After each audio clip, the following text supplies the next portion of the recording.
Hello, hello, hello. Long time no see. Uh,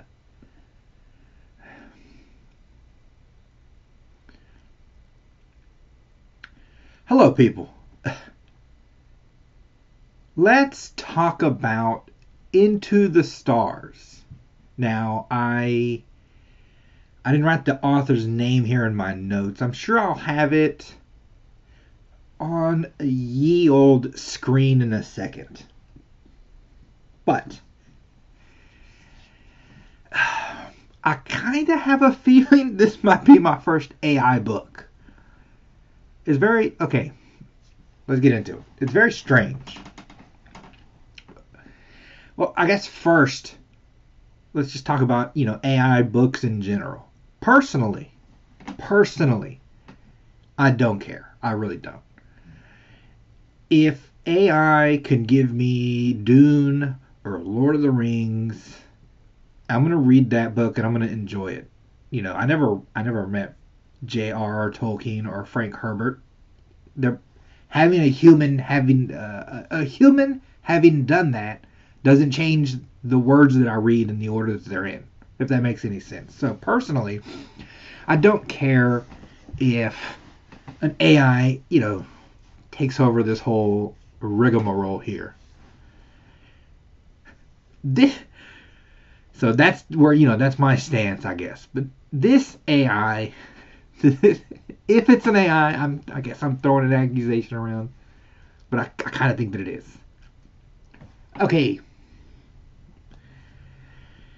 maybe it's not like all AI. Maybe the AI did large chunks, or he used the chunks to be put together with AI. I'm not exactly sure, but it really feels like an AI book. We start with this Captain Liam Patrick. Now it starts us with this side crew going through. They get accosted by a pirate who ends up being Captain Liam Patrick, who then kills all those people. I'm already not liking it. I don't like the introduce a character in page one that then dies. Your first named character should be your character of your book or somewhere in there like this, right? I don't like when we do this, so I didn't like that. We followed this by not mentioning Captain Liam Patrick again for basically the whole book. So I mean, it was very odd. It's one of these where we're building for the next book, trilogy, etc. situations, but nothing in this is terrible. We then it we then go to where we're talking about ye old Valles Marineris. This is the big scar on Mars. If you've seen it, it's huge. And it talks about sort of making this a large livable place, which is a good idea. If we capped it, capped chunks of it, the whole is just like a ready-made space to be filled. I guess that works. The book has a lot of these things in it, so we'll enter into sort of a conversation. That conversation then has all the pieces you need for the movement. So it doesn't take a long time to build. It catches you up into the new situation quickly. And in that new situation, you can then talk about these fun science fiction ideas. FTL drives, spaceships, planets, politics, right? We get into all of these things. But they're all just sort of chunks, just sort of chucked with no real connective tissue. Now again, that alone doesn't make it AI, but bear with me a little bit. We talk about the belt. Now, if you've read The Expanse, and I have, separate issue, that is one of the sort of the crux issues of their politics. It's the belt, it's Mars, and it's Earth. In that we being humanity, have lived long enough for a class of people to make their living mining these asteroids, and they start to see themselves as their own sort of independent entity. And that makes sense in the lore and the setup of the Expanse series. It doesn't make sense in this book. We have no setup to that whatsoever. From everything else that I see, these people in this book should be more like the Portuguese and the Spanish, wherein they would just go out with the boat and come back with it full of loot and just in a constant stream, right? They own territory. They may have made colonies here or there, but they never really committed large populations to being now in India, in Africa, etc. Not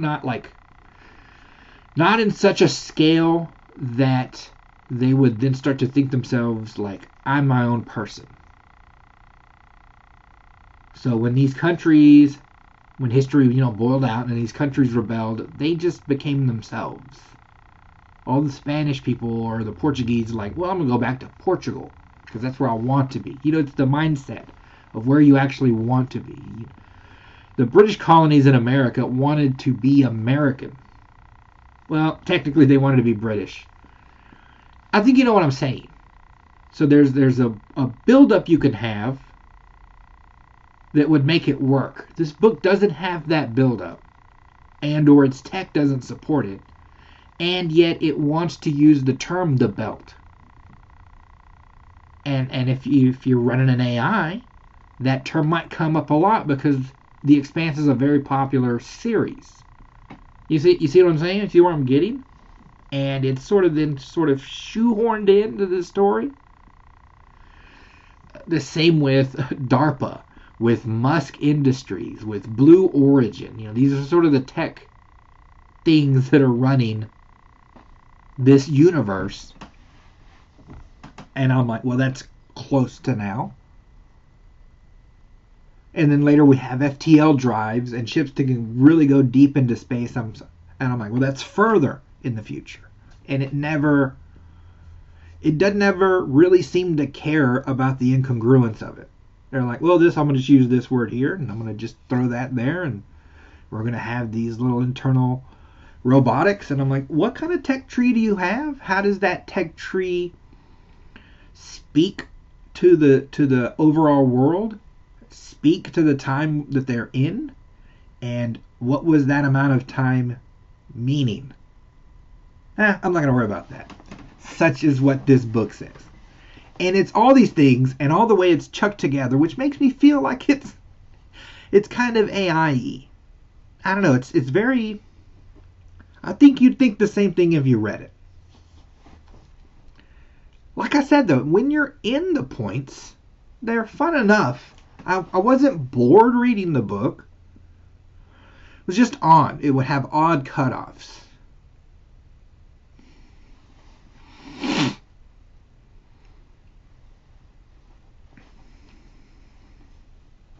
So we get now to the meat of the story, essentially. And these issues carry on, of course, throughout the rest of it. We introduce the D-Boys. That's what they say. This is, again, a popular term for Delta Force operators. Again, that's a now phrase. I don't know that by the time we reach, trips to Mars being like trips to Kansas, if we'll be still saying the phrase D-Boys. In any case, that's what he uses. And we spend a good chunk of time talking about how they're getting all these enhancements. So they're physically enhanced. And just keep that in mind from when we meet the aliens. So we have that chunk. We then cut to, what's this other guy's name?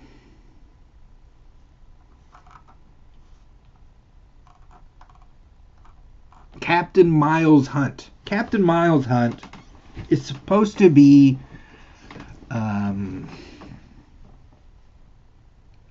he's supposed to have an expedition that's going to such and such place. I don't forget the star or the place or what's going on with it. But then we get these, drone reports or some kind of intel that says we should go to this other planet that may have alien life. And since his are the most recently built ships, we want to take those. I'm like, I guess that makes sense.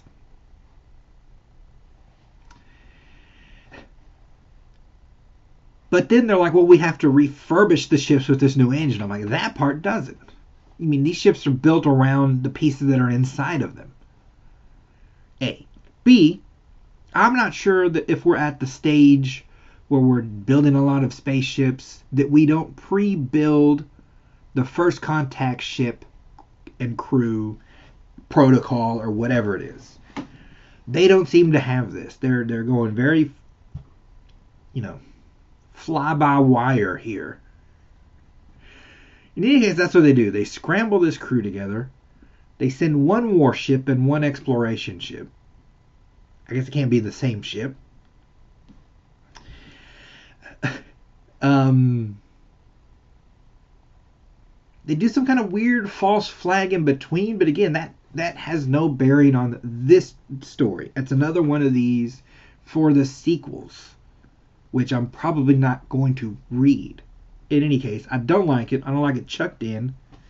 It's very strange.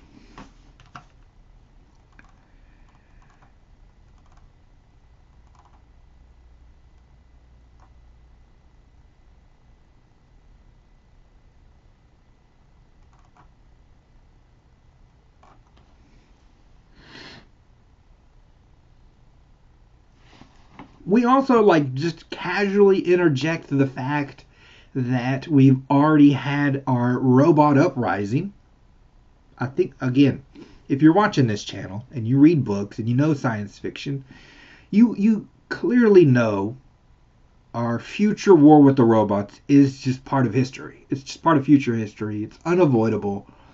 And it's alive and well in this book. And thankfully, in this future, we've also overcome this particular problem. But it's done very quickly so that you just don't mention that we need any robots at all, because that would solve a lot of our problems that we're going to have in the future that we are wanting to have, apparently. So no robots at all, because we don't trust them. It's a no-no. We got to send people to do this. We send this crew out with these D-boys and these diplomats. We're chewing the fat. We're talking this and that. It's very strange again. You would expect an experienced crew to go on this. But even that I can see, let's talk a little. But we're having our highly skilled military operators doing the why did you join conversations like they're generic soldiers. Right? It doesn't fit. It doesn't fit and it's odd. We see these, what are these? These aliens are there's one alien type has 4 limbs, your classic freaky looking alien. I think they're called the Zodark. The other aliens are like humans, just regular humans, and they speak a Chaldean, like an ancient Chaldean. And I'm like, wow, that's highly interesting. No one on board seems to be as interested as me. No one on board seems as interested as I am in how humans got to Alpha Centauri. They seem to be very quickly concerned with the fact that the humans are enslaved. And I'm like, well, first off, I guess we're not doing any kind of, the prime directive here. We're not playing with that. We just don't have humans enslaved because that's just wrong. And I'm like, I'm not sure if it's wrong. I've never been to Alpha Centauri. I don't know that these humans, if they are humans, aren't douchebag terrorists that deserve to be where they are. We just instantly act like they're the good guys and these Zodark are the bad. The Zodark are bad. But that's not an excuse for why we acted the way we did. So we go down to the planet because we want to now talk to these Zodarks because our universal translators work. I'm like, that's another convenience we have. Universal translators.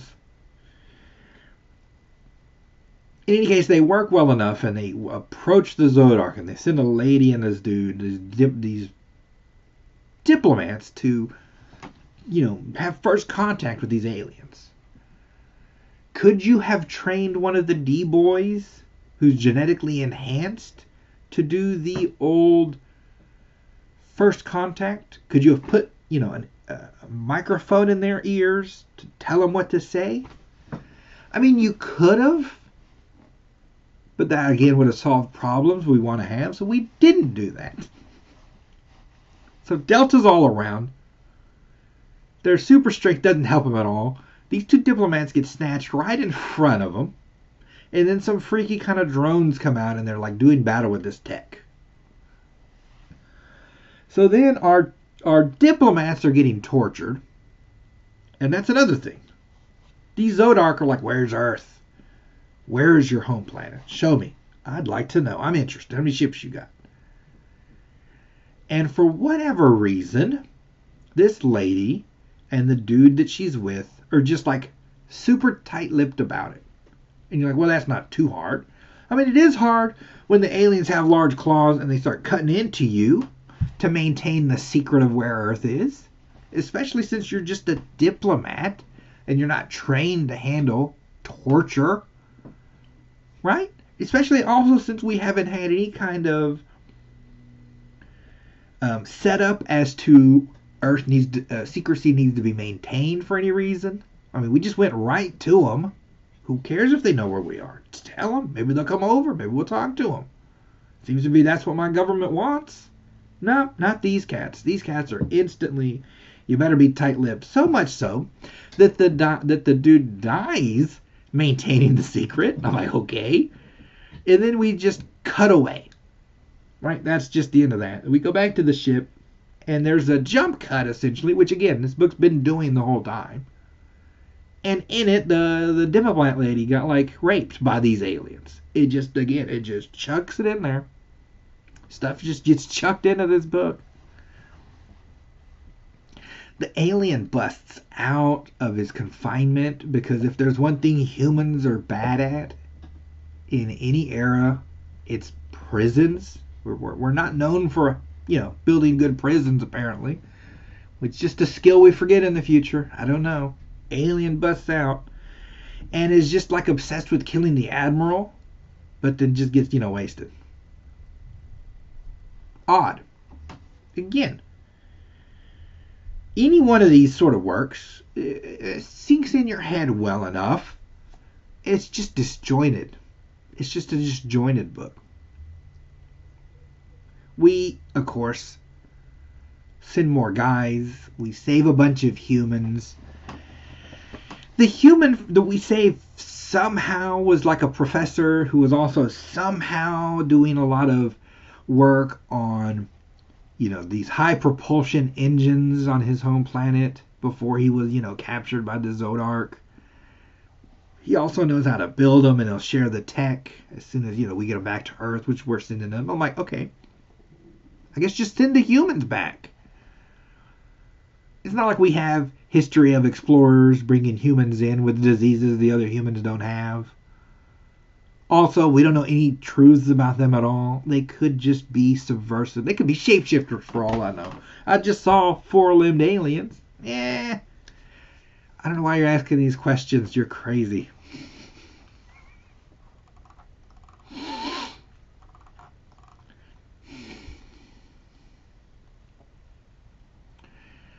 We get a weird interlude about the inner machinations of naval politics. Odd. We keep one warship there and send the other just regular ship back with the slaves, the former slaves, the alien slaves. Why the one ship wants to stay is to test itself against this new enemy. And I'm like, that's wild as well.